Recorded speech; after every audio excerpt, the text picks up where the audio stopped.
The Disney company has recently announced a name change for Millenium Falcon Smuggler's Run, but hold on, not so fast. They've actually changed it back. Does this signal some maybe less than enthusiastic responses to the Mandalorian and Grogu trailer? Let's talk about it today on That Park Place. Guys, right here you see this article from www.magic.com. Disney briefly renames Millenium Falcon Smuggler's Run ahead of its May 22nd update. So, what we see here is the Millenium Falcon Smuggler's Run had a new official name for just a short amount of time. It was called Millenium Falcon Smuggler's Run, A New Mission. And that was updated in the attraction's official listing on the website to reflect the new upcoming changes. Kind of like how Star Tours became... The Adventures Continue. The Adventures Continue when they retooled that. But as of yesterday at 11 a.m., this editor's note here says Disney has reverted the attraction name back to Millenium Falcon Smuggler's Run on its official website. It's not clear if the updated name was published early in error or won't be used at all, but the original article is below. So the renaming, of course, comes ahead of a major update launching May 22nd, 2026, which brings a new storyline, new destinations, and upgraded technology to the ride. Now, what here is changing? Beginning May 22nd, you join the Mandalorian and Grogu on an exciting new mission tracking down elusive ex-Imperial officers throughout the galaxy. The new mission is organized by Hondo Ohnaka, who's picked up chatter about a shady deal on Tatooine between ex-Imperial officers and pirates. Guests then borrow the Falcon and join Mando and Grogu in pursuit. For the first time, the crew actually controls where the Falcon goes. You'll be able to set a course for one of several iconic Star Wars locations. That won't go wrong when people want to go to different places. Bespin, the Cloud City above a gas giant, the wreckage of the second Death Star floating above Endor, and Coruscant, a newly announced city planet. Of course, that is the center of the Galactic Republic and eventually the Empire. Each run could play out very differently depending on where you end up, adding replayability to every visit. I wonder who gets to select that, or if everyone maybe votes on it. I don't know.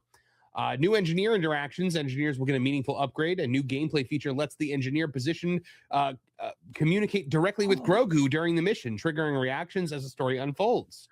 Oh, that's a good way to actually make that work.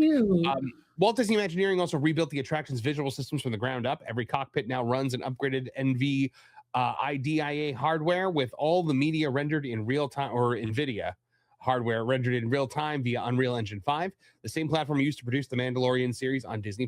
Working alongside ILM and Epic Games, Imagineers were able to pull 3D assets directly from Lucasfilm's production library. Every environment and ship model you see in the cockpit is the same asset used on set, rebuilt for the dome's 5 projection surface layout. This will, of course, be separate from the Mandalorian and Grogu film, which also opens on the same day of May 22nd. So you don't have to see the movie. They're making sure to point out you don't have to see the movie to be able to follow the mission, because I think a lot of people are worried that no one's going to see this movie. So, guys, so it's not like this was announced like it's the Millenium Falcon Smuggler's Run, the Mandalorian and Grogu edition.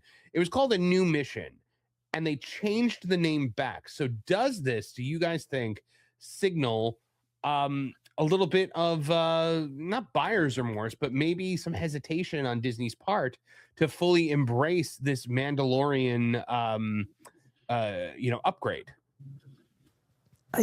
It is a little strange how all this unfolded, right? Because we got an update from, I believe, HBR, suggesting that Josh D'Amaro had told Imagineers, hey, look, guests, they like this attraction, they don't love it. And if you look at the description of what Disney had published on the website, it seemed like they were, that report was correct, which, never did the validity of, but they were, it was almost like they took that HBR article and those sections and had AI summarize some of those major points into the description of this ride. And it was like, whoa, that's quite interesting right there.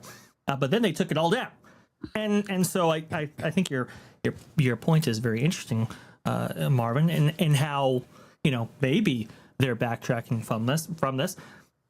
This whole rollout has been a little strange for me, because on the one hand, it's like, okay, well, this is a big update for this thing. We've been waiting, a number of years for this to actually take place and occur.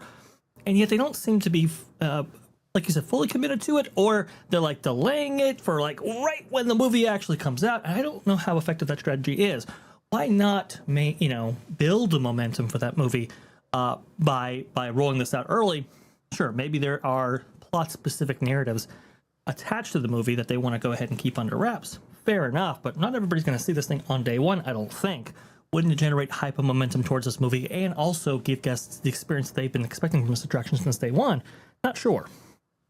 Yeah, and that is important. That's important to like what people were expecting from this attraction since day one. So the Millennium Falcon Smuggler's Run is actually very loosely based off of the Solo movie because it's dealing with things specifically from Solo, the coaxium and whatnot. And of course, that movie was the first Star Wars movie to ever lose money at the box office. Erika, this trailer has not exactly landed well with a lot of people. A lot of people thought it was boring. Have you had a chance to watch it? No, I haven't actually. Oh wait, I did. I saw a snippet of it. What'd you think? Boring or exciting? Were you excited for it? No, and I'm not. It was so memorable. She just remembered it right there. Yeah, I just remember a snippet of this weird other alien-looking thing and that spaceship looking stroller thing. I don't know. It was weird. I don't know what that was. But as far as naming attractions, I'm going to have a different take. I am of the keep it simple, stupid method and just call it Smuggler's Run and let word on the street get out, and do your advertising, but they don't need to go changing names of attractions. Word will get out. People will know. They don't need to really overthink this. Mm. Now, MJ, did you say you recently did this attraction with your family? Yeah, back in January. So now, who was the engineer in your party? The kids. I was the pilot in the front. Do you think the ability to communicate directly with Grogu is going to be like a thing that kids are going to enjoy while taking on that role? I think it's cute. I think they'll enjoy it, but I do have to agree with our friend Ron. Unless the Luke is taking out the Death Star, the ride is pointless, and that's from a real diehard Star Wars fans. You, Marvin, and your Vash, you guys are diehard Star Wars people. For me, it's I just got into the films recently. As you know, I just recently saw them with the help of Lauren. He guided me. I think it's cute. I don't think it was that big of a deal for them to change the name. I agree with Erika. Word would have gone out and they could have just kept the name the way it is. But I think it's cute, and probably kids that little character, he's likable, and they're probably doing it to gain back the audience of children, which is what I'm seeing they're trying to do lately. So Can we talk also too about the naming convention right there? So it's what? A new mission. Millennium Falcon : Smuggler's Run dash a new mission. Well, yeah, a lot of punctuation in there. Yeah, a lot of punctuation right there. It runs long. So for people who are maybe requesting an attraction from cast members on account of Lightning Lane and so forth, I don't know. Do you say the whole name? Do you say a partial name? Not sure. But I get the naming convention now has a lot of SEO in there. You basically have to detail like what the experience is, especially for international guests and so forth, in the title almost. But it's just like, wow, that is just really, really bad. And maybe, I don't know, maybe it was getting memed online to an extent that they backtracked from that name. I mean, and maybe they may be retooling that name. I think they should do more of it, Vash. It should be like, It's a Small World, a boat journey through the nations of the world, sung by dolls that are dressed according to each country. Boom! I can't put that on that. Yeah, just start describing the attractions. Space Mountain, an exciting, thrilling roller coaster ride in the dark, ride through space in a spaceship. It's like, what are you guys doing? I guess they really want people to know, like, hey, this is completely new, a new mission. They really got to put it out there. I like the Adventures Continue because it was like really subtle. Yeah. That this was a continuation attraction, and Adventures elicits multiple adventures, right? I thought that was really clever. This not so much. Star Tours had also existed in its original form for a much longer period of time before they changed it, didn't it? Absolutely, yeah. 1987 is when that makes its debut at When did they Disneyland. change it over? It was in like the mid 2000s, right? It was 2011. Oh, it was 2011. Okay. Wow. Yeah. So this, I mean, it's been what, maybe 6 years since Galaxy's Edge has opened, and they're already changing this ride entirely, top to bottom. They have to, as Josh Giamaro pointed out, right? People like this attraction, they don't love it. And I would maybe argue that maybe people don't like it. That's true too. I would argue that as well. Yeah. So it's a one and done for sure. Well, and we see this out in Disneyland. Walt Disney World, a little bit different because you have people coming home from all over the world to specific theme parks, and so maybe people aren't familiar with some of these existing attractions, right? This is why theater attractions tend to last a little bit longer out in Florida than they do in California, because you have a populace that goes back to the parks over and over again out there in Anaheim. But in that scenario, I mean, Marvin, you'd be hard pressed to find this anywhere above 45 minutes, unless the park is really busy. You got people coming in like crazy. You're typically going to find this less than 35, maybe at night, 15, 10, or even 5 minutes. So I think they had to change it because it was just coming.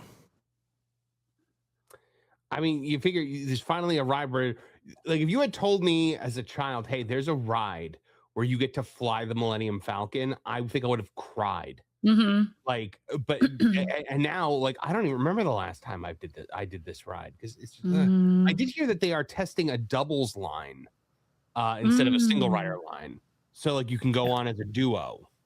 That's cool. Interesting. and then be the engineer. Yeah, exactly. Twin engineers, actually. Yeah. So this is kind of interesting because if just speaking from Disneyland, because it's what I'm familiar with, they've been doing this for a little while, where you can actually board with somebody via the single rider line, and they kind of pair you up. They have what's called a buddy pass system. They don't implement it currently on Millennium Falcon Smuggler's Run, or at least maybe they recently started, but they've implemented this at Disney California Adventures attraction called Monsters Inc. Mike and Sully to the Laugh Floor. I'm sorry, Mike and Sully. I can't remember what it is. Not Laugh Floor, something else. Anyway, right. The Monsters Inc. attraction at DCA, though, because that third row tends to get not filled because a lot of people are in fours and so forth. They will have a buddy pass system where 2 people can actually occupy that row, and you go forward with that. So it's not completely unusual, but again, the fact that they have to implement systems like this and everything, I think it goes to show that this attraction, operationally and demand-wise from guests, just really hasn't hit the mark. So they're hoping for something to be improved on with this iteration, but you only get one chance to make a first impression. Absolutely. That's Absolutely. true. So, guys, this ride is going through major changes, and time will be able to tell us whether or not it's going to soar or crash and burn. Thanks for watching That Park Plays News. For more information, consider checking out www.thatparkplace.com. And don't forget to subscribe, share, like, and send this out on your favorite social media accounts.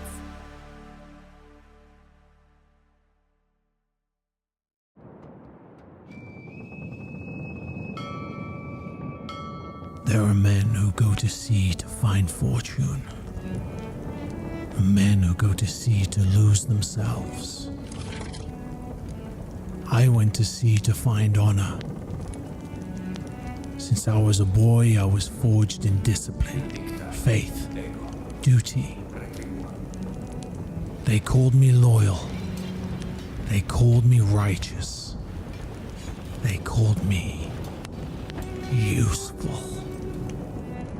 But the sea does not care what a man is called. Only what he becomes when the world takes everything from him.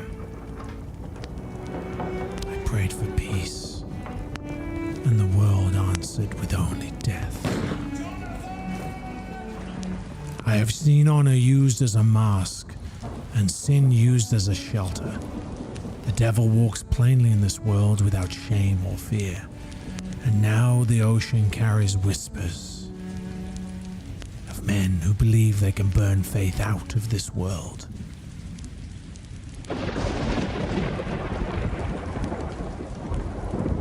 they are wrong.